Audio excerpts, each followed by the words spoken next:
आज का हमारा टॉपिक है circulatory pathways. Circulatory pattern two types के होते हैं जो ओपन या क्लोज्ड होते हैं, जैसा कि इस डायग्राम में आपको यहाँ दिखाई दे रहा है।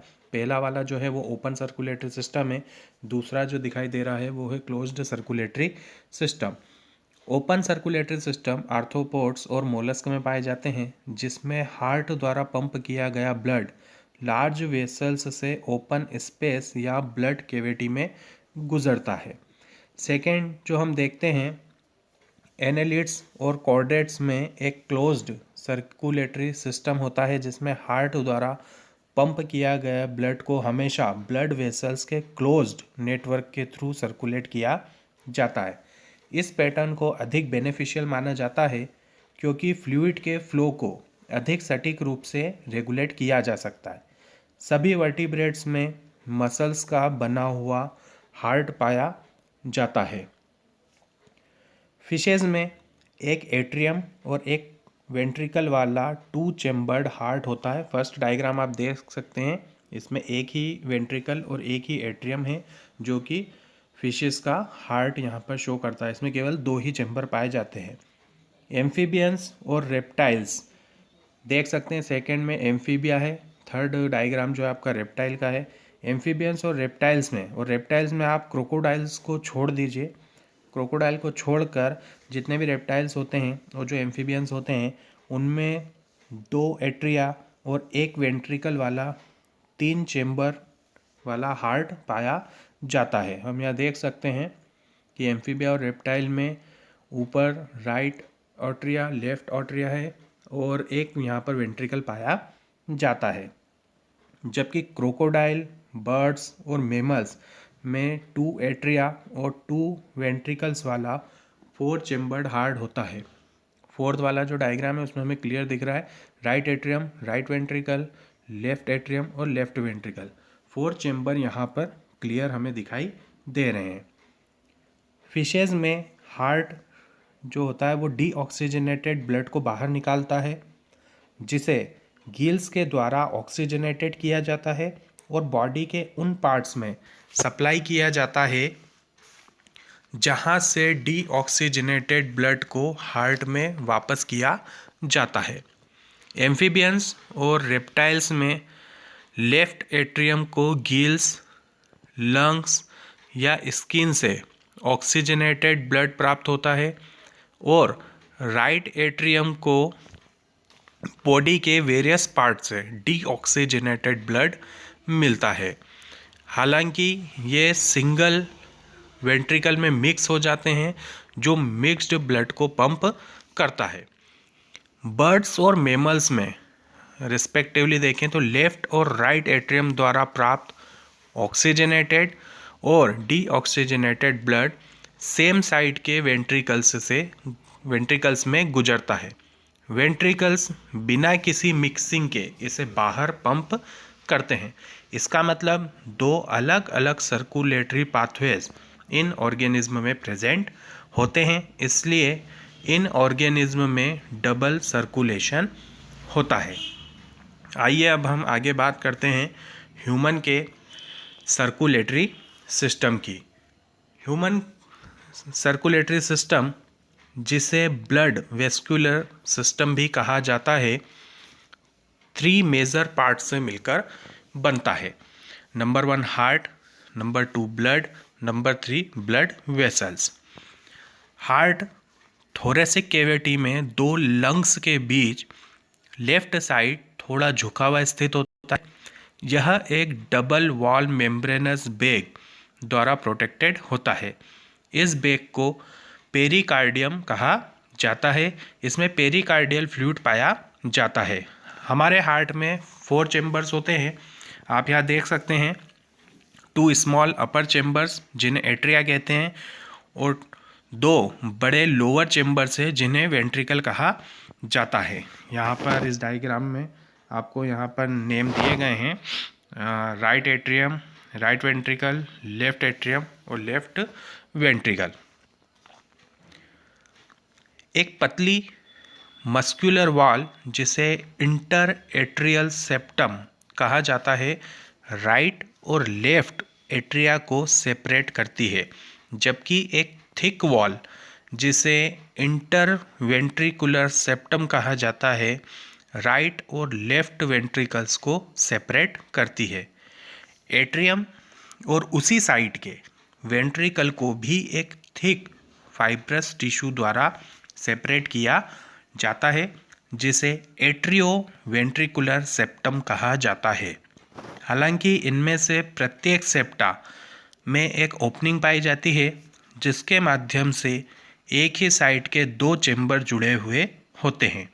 राइट एट्रियम और राइट वेंट्रिकल के बीच की ओपनिंग पर एक ट्राइकस्पिड वॉल पाया जाता है, जबकि लेफ्ट एट्रियम और लेफ्ट वेंट्रिकल के बीच की ओपनिंग पर एक बाइकस्पिड वॉल पाया जाता है। राइट वेंट्रिकल का पोर पल्मोनरी आर्टरी तथा लेफ्ट वेंट्रिकल का पोर ऑर्टा से कनेक्ट होता है। दोनों ही पोर्स पर सेमी लूनार वाल्व प्रेजेंट होते हैं। हार्ट में वाल्व केवल एक डायरेक्शन में ही ब्लड के फ्लो को अलाउ करते हैं, एट्रिया से वेंट्रिकल्स तक और वेंट्रिकल्स से पल्मोनरी आर्टरी या ऑर्टा तक। यह वाल्व ब्लड के बैकवर्ड फ्लो को रोकते हैं। संपूर्ण हार्ट कार्डियक मसल्स का बना होता है। वेंट्रिकल्स की वॉल्स एट्रिया की तुलना में बहुत थिक मतलब कि मोटी होती है। हार्ट में एक स्पेशलाइज्ड कार्डियक मसल स्ट्रक्चर पाया जाता है जिसे कि नोडल टिश्यू कहा जाता है। इस टिश्यू का एक पेच राइट एट्रियम के राइट अपर कॉर्नर में पाया जाता है जिसे साइनो एट्रियल नोड शॉर्ट में SAN कहा जाता है। इस टिश्यू का एक और हिस्सा एट्रियो वेंट्रिकुलर सेप्टम के पास राइट एट्रियम के लोअर लेफ्ट कॉर्नर में देखा जाता है जिसे एट्रियो वेंट्रिकुलर नोड AVN कहा जाता है। नोडल फाइबर का एक बंडल जो atrio ventricular bundle means AV bundle के नाम से जाना जाता है AVN से निकलता है, जो कि इंटर वेंट्रिकुलर सेप्टम के टॉप पर इमर्ज होने के लिए एट्रियो वेंट्रिकुलर सेप्टा से होकर गुजरता है और तुरंत राइट और लेफ्ट साइड में डिवाइड हो जाता है। ये ब्रांचेस दोनों साइड के वेंट्रिकल्स में फाइबर्स का फॉर्मेशन करती है। इन फाइबर्स को पुर्किंजे फाइबर्स कहा जाता है। नोडल टिश्यू में किसी भी बाहरी स्टिमुलेशन के बिना एक्शन जनरेट करने की एबिलिटी होती है। 1 मिनट में प्रोड्यूस होने वाले एक्शन पोटेंशियल्स की संख्या नोडल सिस्टम के वेरियस पार्ट्स में अलग अलग हो सकती है। SAN अधिकतम संख्या में एक्शन पोटेंशियल जनरेट कर सकता है, लगभग 70 to 75 पर मिनट एक्शन पोटेंशियल यह जनरेट करता है। SAN हार्ट की रिदमिक कॉन्ट्रैक्टाइल एक्टिविटी को इनिशिएट और मेंटेन करने के लिए भी रिस्पॉन्सिबल होता है, इसलिए इसे पेसमेकर कहा जाता है। हमारा हार्ट 1 मिनट में एवरेज 70 to 75 बार धड़कता है, मतलब कि बीट करता है, और एक एवरेज देखें तो ये 72 बीट्स पर मिनट होती हैं। अब हम अगले टॉपिक पर चलते हैं जो है कार्डियक साइकिल। हार्ट कैसे कार्य करता है, आइए हम देखते हैं। शुरुआत करते हैं कि जो हार्ट के 4 चैम्बर्स है वो रिलैक्स स्टेज में है, मतलब कि जॉइंट डायस्टोल में। इस समय ट्राइकस्पिड और बाइकस्पिड वाल्व ओपन होते हैं और जो ब्लड है वो वेना केवा से राइट एट्रियम से होता हुआ राइट वेंट्रिकल और पल्मोनरी वेन्स से होता हुआ लेफ्ट एट्रियम और लेफ्ट वेंट्रिकल में फ्लो होता है। इस समय सेमी लूनार वाल्व जो होते हैं वो क्लोज्ड होते हैं। अब SAN मतलब कि साइनो एट्रियल नोड यहाँ पर एक एक्शन पोटेंशियल जनरेट करता है जो कि दोनों एट्रिया में सिमल्टेनियस कॉन्ट्रैक्शन स्टिमुलेट करता है। इसका मतलब कि जो एट्रियल है वो अब सिस्टोल हो चुके हैं, मतलब सिस्टोल स्टेज में है। इससे वेंट्रिकल्स में ब्लड का फ्लो 30% इंक्रीज हो जाता है।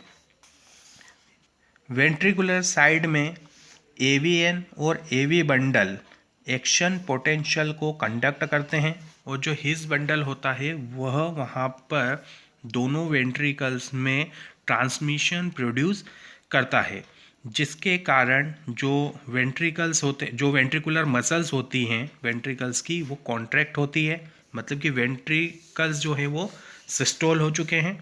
इस समय एट्रिया जो है वो रिलैक्सेशन की कंडीशन में आ जाती है, मतलब कि वो डायस्टोल पोजीशन में आ जाती है।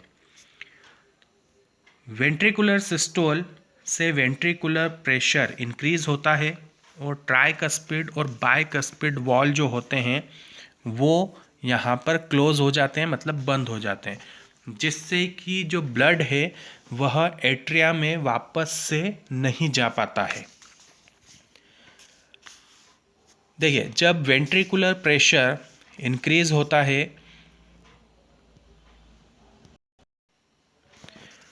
तब सेमीलुनार वाल्स जो कि पल्मोनरी आर्टरी राइट साइड और ऑर्टा लेफ्ट साइड में होते हैं वो फोर्सफुली ओपन हो जाते हैं और जो ब्लड है वो वेंट्रिकल्स से इन वेसल्स में, मतलब कि पल्मोनरी आर्टरी और ऑर्टा में चला जाता है।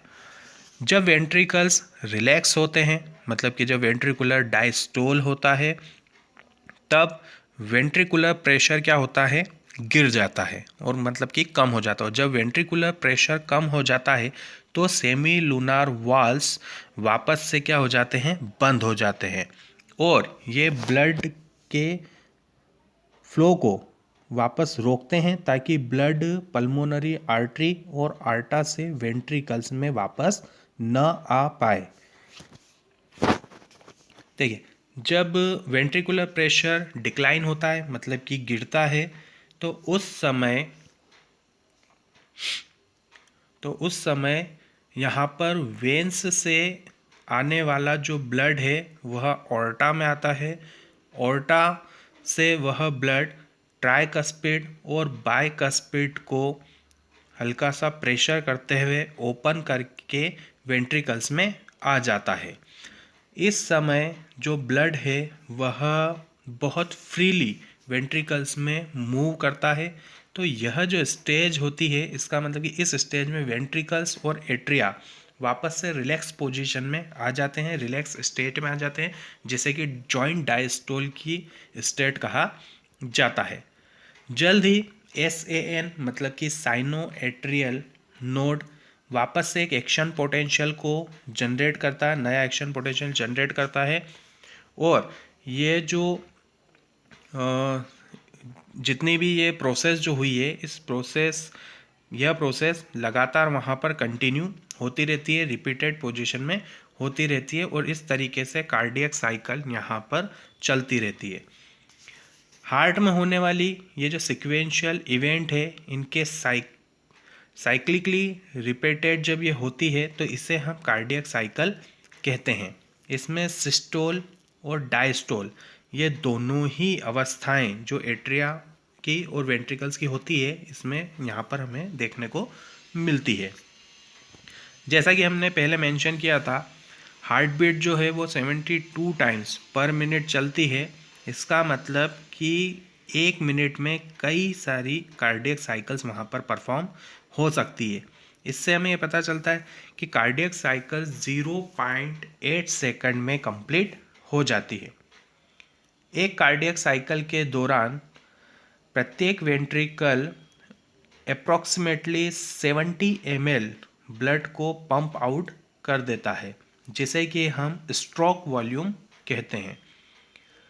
यह स्ट्रोक वॉल्यूम हार्ट रेट से मल्टीप्लाइड होता है तो हमें यह कार्डियक आउटपुट देता है। प्रत्येक कार्डियक साइकिल के दौरान हमें दो प्रोमिनेंट साउंड वहाँ पर सुनने को मिलते हैं। हम आसानी से उन टू प्रोमिनेंट साउंड को ईजीली स्टेथोस्कोप के द्वारा वहाँ पर सुन सकते हैं। जो पहला हार्ट साउंड होता है जिसे कि हम लब कहते हैं, वह ट्राइकस्पिड और बाइकस्पिड वाल्व के बंद होने से वहाँ पर प्रोड्यूस होता है। जबकि सेकंड हार्ट साउंड जो कि डब होता है वह सेमी लूनार वाल्व के बंद होने से हमें सुनाई देता है। तो हमारा जो हार्ट होता है वो लगातार लब डब की वहाँ पर साउंड को प्रोड्यूस करता है, जिसे हम स्टेथोस्कोप से आसानी से सुन सकते हैं। यह जो साउंड है ये क्लिनिकल डायग्नोस्टिक के लिए बहुत ही महत्वपूर्ण होता है। तो आज का हमारा टॉपिक यहीं पर ओवर होता है। Have a good day, good bye.